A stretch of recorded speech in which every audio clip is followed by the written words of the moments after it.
Interview with the Vampire and The Chilling Adventures of Sabrina are two reboots who got it right for the same reason, at least to me. And the big reason for that is that they took these concepts, well established, very famous works, and they reimagined them completely. Now, one of the things that I should add about these two reboots or these remakes, whatever you want to call them, is that they didn't discard all of the bones. They kept the things that worked about each one of these TV shows.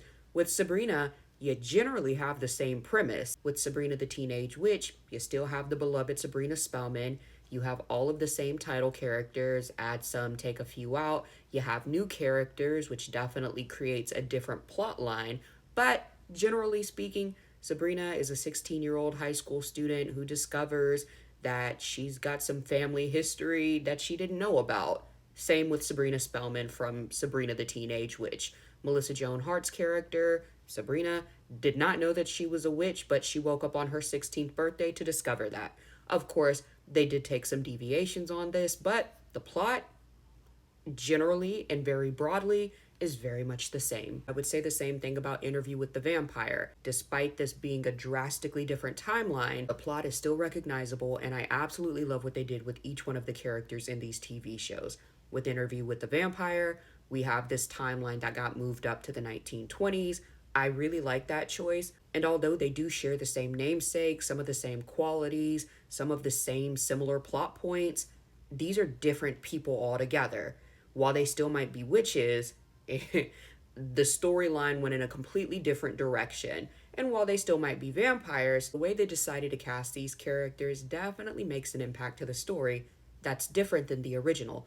But again, same bones, or at least they kept the good bones, but they took these works and they made them different. And one of the things that makes both of these series really good, in my opinion, Chaos and Interview with the Vampire, is that I wasn't looking for their previous actors or actresses. I wasn't watching a TV show and being like, I prefer the other one. Because even though they shared the same name, same plot, same characters, they are completely different bodies of work. I didn't spend the entirety of Chilling Adventures of Sabrina looking for Melissa Joan Hart to make an appearance, but I will say that I was really happy to see Aunt Hilda and Aunt Zelda make an appearance.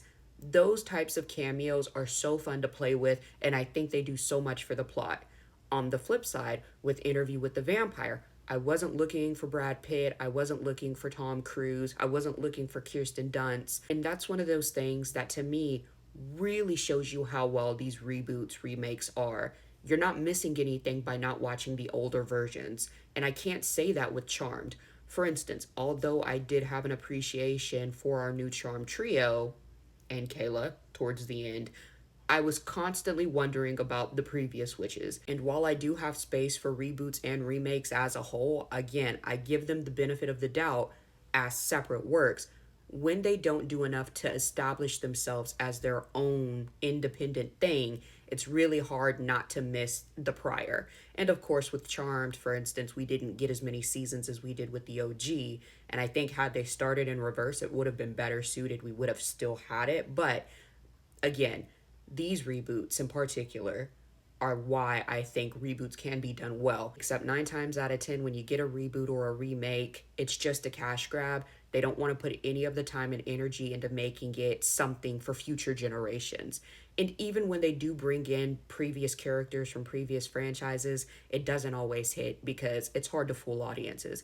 Anyways, drop your thoughts in the comments. Let me know what you're thinking. I'll see you in my next video.